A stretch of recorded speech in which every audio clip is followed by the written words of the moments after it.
The room was heavy with silence when Caleb Whitmore took his last breath. It was just after 2:10 in the afternoon, and I remember every detail: the polished wood walls, the faint ticking of an antique clock, the weight of the morphine dispenser still in my hand. I had cared for him for 6 long months, thinking this day would finally bring closure. Instead, it shattered everything I thought I knew about my life. The lawyer's voice broke through the stillness. Speaking of a daughter Caleb had given up decades ago. His words floated in the air like smoke, impossible to grasp. I looked around the study, expecting the revelation to point towards someone else. But then he asked for my full legal name, and in that instant, my knees weakened. My heart told me something I wasn't ready to hear.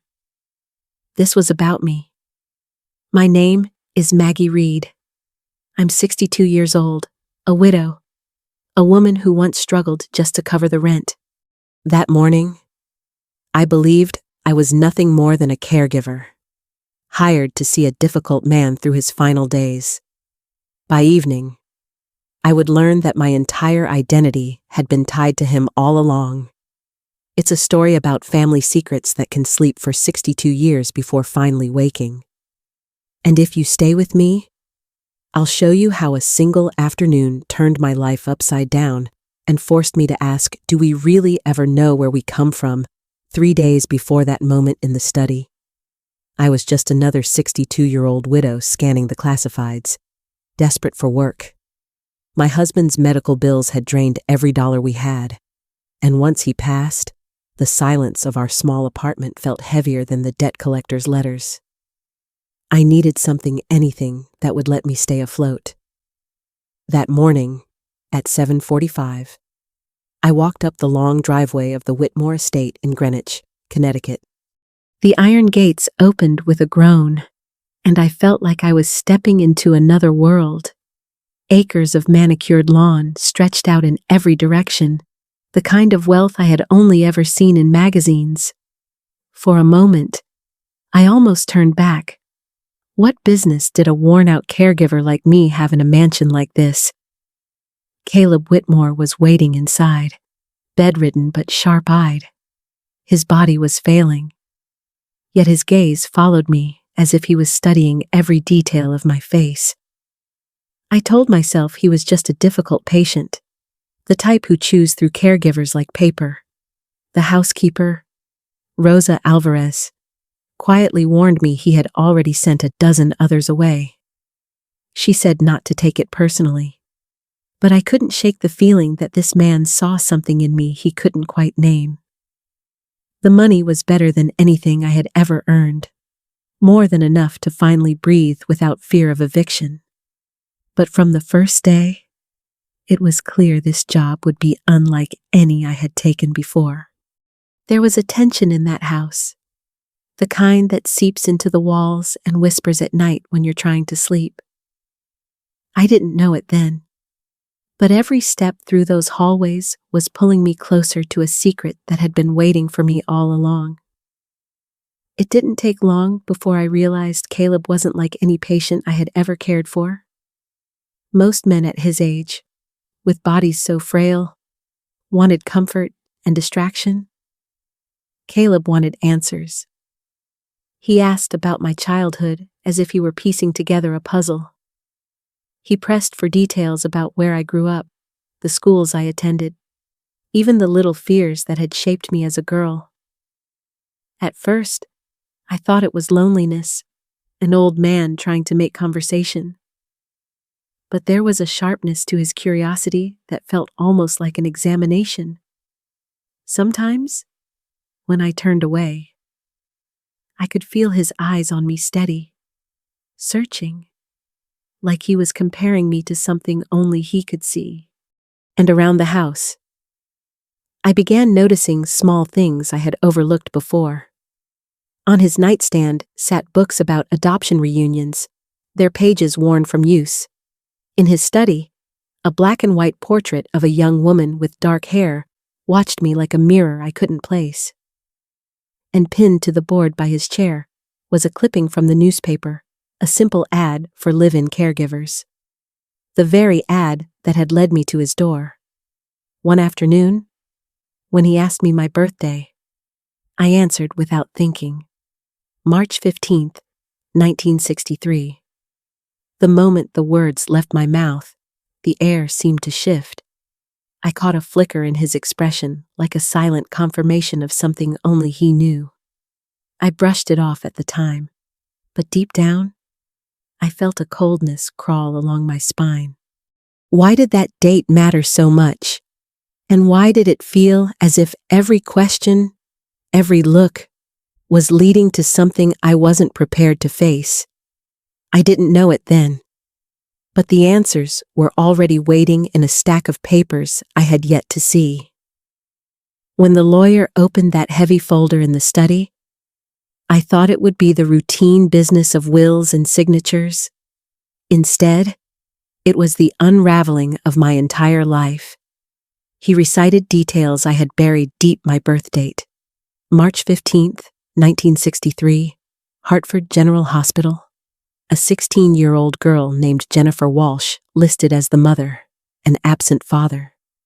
As the facts spilled out, I felt myself detach, almost as if I were floating outside my body, watching a stranger's story. But it wasn't a stranger's. It was mine.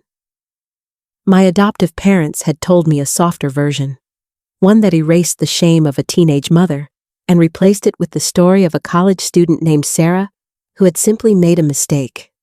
I had clung to that narrative for decades, building my identity on ground that now felt like quicksand. Then came the photograph. A young man with dark hair and an intensity in his eyes stood beside a girl who looked uncannily like me. At 16, same chin, same defiant gaze. That girl was Jennifer Walsh, my birth mother, and the young man was Caleb Whitmore. In that moment, the puzzle pieces that had never fit began to click together. The piercing way he had studied me, his endless questions about my past, the tenderness beneath his gruff exterior that surfaced in fleeting moments. He hadn't hired me by accident. He had been searching, testing, confirming. I wanted to reject it, to say they had the wrong woman, that I couldn't possibly be the daughter he had given away. My voice in my head insisted it was all a mistake, but the shaking in my hands told me otherwise. The truth was staring at me from paper, from photographs, from the haunted expression Caleb had carried every time he looked at me. If this was real, then the man I had cared for, the man I had both resented and pitied, wasn't just my patient. He was my father. And yet, a part of me whispered the hardest question of all, if he knew. Why hadn't he told me himself? The papers alone would have been enough to shake me. But what came next pierced straight into my heart. The lawyer slid a letter across the desk, handwritten in Caleb's familiar script. My hands trembled as I unfolded it. He admitted he had been too much of a coward to tell me while he was alive. He wrote about Jennifer, the girl who had carried me with fierce love, and about his own decades of regret. He said he had dreamed of me every day for 62 years, wondering what kind of woman I had become. In his words, I felt something I had never allowed myself to imagine, that I had been wanted, not discarded, that my birth was not a mistake. And then came the locket, a small velvet box, worn from years of being opened and closed, was placed gently in my hands. Inside was a delicate gold locket engraved with the initials J.W. On one side, a faded photograph of a radiant young woman, my mother smiling as she cradled her pregnant belly. On the other side, a tiny image of a newborn wrapped in hospital blankets. Me. Tucked behind the photo was a folded scrap of paper. In shaky handwriting were just a few words. For my baby girl, you are loved more than you will ever know. The tears came fast, unstoppable. For the mother I never knew. For the father who had searched but never found me until it was too late. In that quiet room, grief and love collided inside me. I thought I had been hired to care for a stranger. Instead, I had been cared for, in secret, by a father who longed for me all his life. After the letter and the locket, I thought I had absorbed all the shock I could handle. But then came the numbers. The estate, they explained, was valued at about $47,000 in liquid assets and investments, plus properties, artwork, and business interests. Altogether, it totaled roughly $63,000. I remember laughing when I heard it, not the kind of laughter that comes with joy, but the broken, disbelieving kind that bursts out when reality feels too absurd to accept. Just that morning, I had been a woman wondering if I could stretch my last paycheck to cover rent. By evening, I was being told I was the heir to a fortune so vast it felt unreal, like numbers on paper that didn't belong to me. But as the shock subsided, a different truth settled in. This wasn't about money. Caleb hadn't left me his fortune as a transaction. He wasn't trying to buy my forgiveness or rewrite history with dollar signs. He had given me what already belonged to me: my name, my legacy, the proof that I had always been his daughter. The wealth was staggering. Yes, but the real inheritance was the knowledge that I had been loved and searched for all my life, even when I didn't know it. And yet, as I sat with that realization, I felt a tightening in my chest. Because money doesn't just draw comfort, it draws conflict. I didn't know it yet, but the Whitmore family had been waiting in the shadows, ready to fight me for every last piece of what Caleb left behind. The morning after the will was read, at around 9:20, I heard the sound of unfamiliar voices echoing through the grand hallway. When I walked into the living room, 3 people sat waiting for me, their expressions sharp and cold. Evelyn Clark introduced herself as Caleb's niece, with her 2 brothers, Robert and William, flanking her like soldiers prepared for battle. They looked at me as if I had trespassed into their world, as if the air I breathed in that house belonged to them. Evelyn's eyes carried the weight of entitlement, the kind that doesn't need proof, only the certainty of bloodlines and tradition. She spoke of family loyalty, of years they claimed to have been present, of holidays and birthdays I had never seen. I stood quietly as their words circled me, painting me as an intruder, an opportunist who had appeared just in time to claim what wasn't mine. They didn't need to say it outright, I could hear it in their tone. To them, I was a gold digger dressed as a caregiver. But deep down, I knew the truth. I hadn't asked for this inheritance. I hadn't even known I was Caleb's daughter until the night before.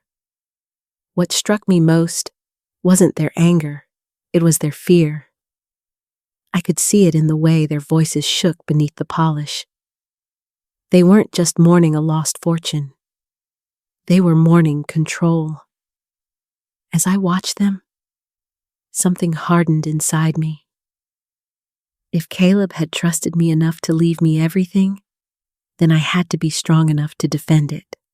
I realized then that the fight wasn't just about money. It was about honoring the truth of who I was.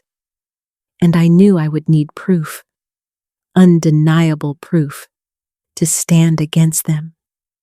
It was Rosa who came to me first. Her hands shook as she asked to speak privately, and I could see the weight of a secret pressing down on her. She admitted that months earlier, Evelyn had stormed into the house, furious that Caleb had hired me without her approval. Rosa had overheard the argument, words sharp and cruel. Evelyn already knew who I was. She had discovered my parentage and used it like a weapon, threatening Caleb with legal action if he dared reveal the truth. She told him she would have him declared mentally incompetent, pointing to his chemotherapy treatments as evidence of weakness. And then, Rosa confessed. Evelyn had offered her money to stay silent. Rosa's grandson needed surgery, and desperation left her no choice. Listening to her, I felt anger rise. Not at Rosa, but at the way fear and need had been twisted by Evelyn's control. Rosa's guilt was real, but so was her courage now. She wanted to set things right. That conversation drove me to Caleb's study. There had always been one drawer in his desk that stuck, its lock intact even after his death. Using the keys left by the lawyer, I found the one that fit. Inside was a collection of letters and records, a hidden archive of his fight for me. There were letters to adoption agencies and private investigators, stretching back decades, each one pleading for help to find his daughter. There were bank statements showing unauthorized transfers, medical charts annotated in Evelyn's handwriting, and printed emails where she exceeded her limited authority to dictate his care. And then, at the very bottom, I found a letter Caleb had written just weeks before his death. In it, he detailed Evelyn's manipulation, her theft, and her threats. He ended with words that broke me.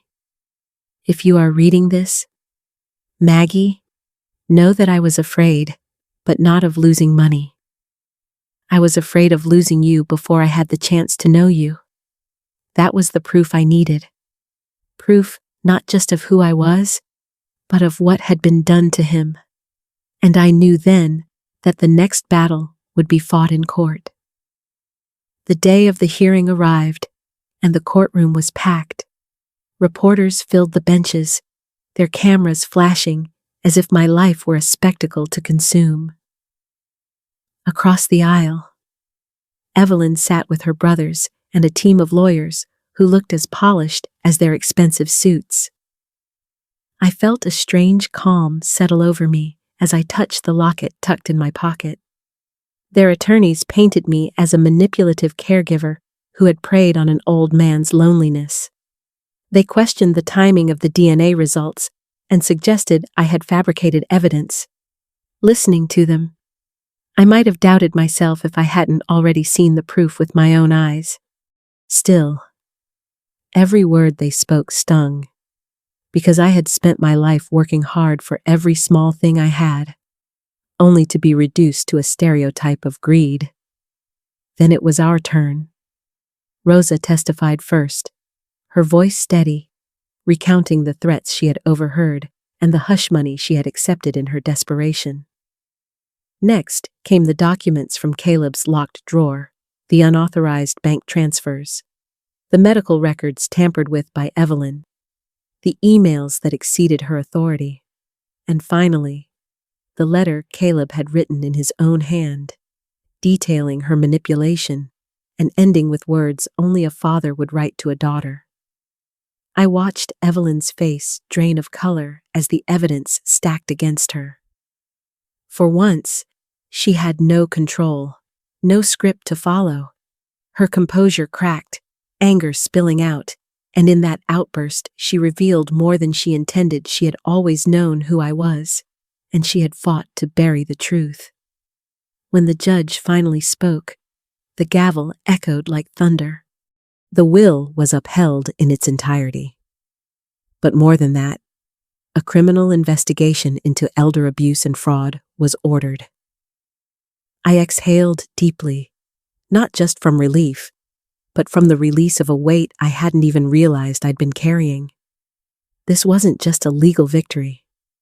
It was justice for Caleb, for Jennifer, and for me.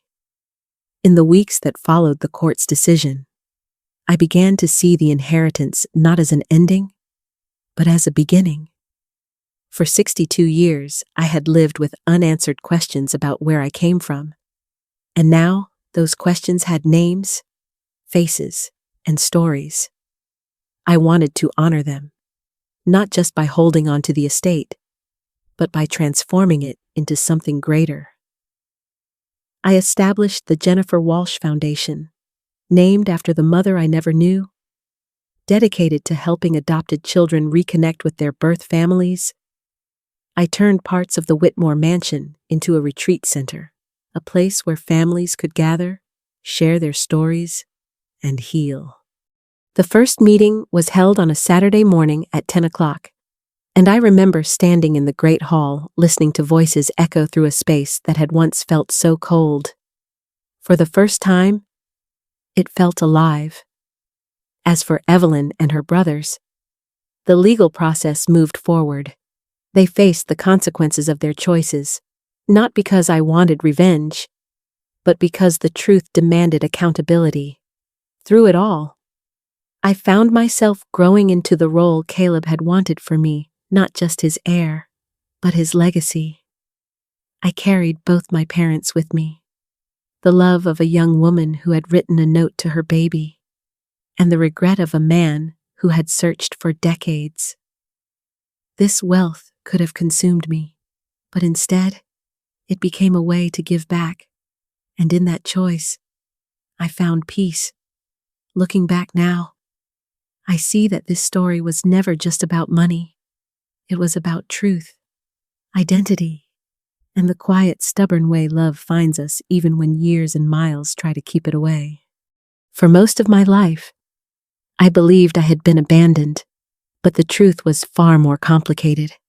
I had been searched for, longed for, and finally found. That inheritance, the $63,000 and the mansion, is impossible to ignore. But wealth wasn't the gift. The real gift was knowing I had always been wanted, that my mother had written words of love before she even held me, that my father had carried regret and hope for over 6 decades, never giving up on the chance of reunion.